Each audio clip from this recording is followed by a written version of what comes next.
Ang ating pamilya ay ang pangunahing institusyon sa lipunan. Ang pamilya ang una at hindi mapapalitang paaralan para sa lipunan dahil ang ating mga magulang ay nagsisilbing unang guro na nagturo sa atin ng pagpapahalaga na hanggang ngayon ay ating nagagamit sa araw-araw. Sila ay ang mahalagang pundasyon ng lipunan na nagtataguyod sa susunod na responsableng mamamayan. Mayroong mahalagang misyon ng pamilya at ito ay pagbibigay ng edukasyon, paggabay sa mabuting pagpasya at paghubog sa pananampalataya. Paano ba ito mapapahalagahan? Ako po si Adalis Pisason. Ako naman si Daniel Cassie Balalot. At kami ang Pagkat Isa! Paano nga ba natin itong bigyan ng kahalagahan?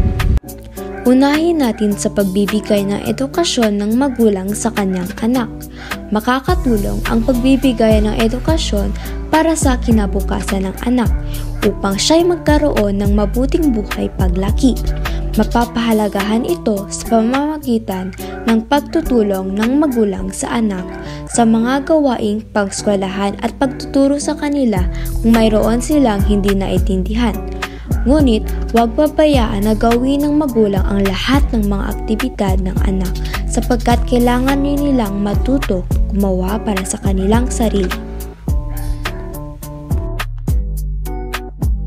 Kasunod ay ang paggabay ng magulang sa paggawa ng mabuting pasya sa kanyang anak.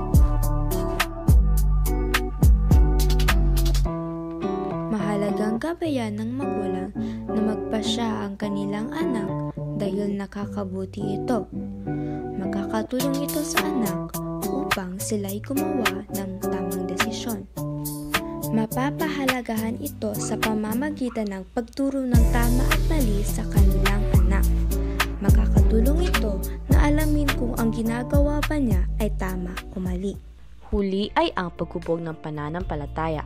Dahil ang mga magulang ay nagsisilbing huwaran sa kanilang anak, dapat rin silang maging makadiyos upang gayahin sila ng kanilang anak sa pamamagitan ng pagmimisa tuwing linggo.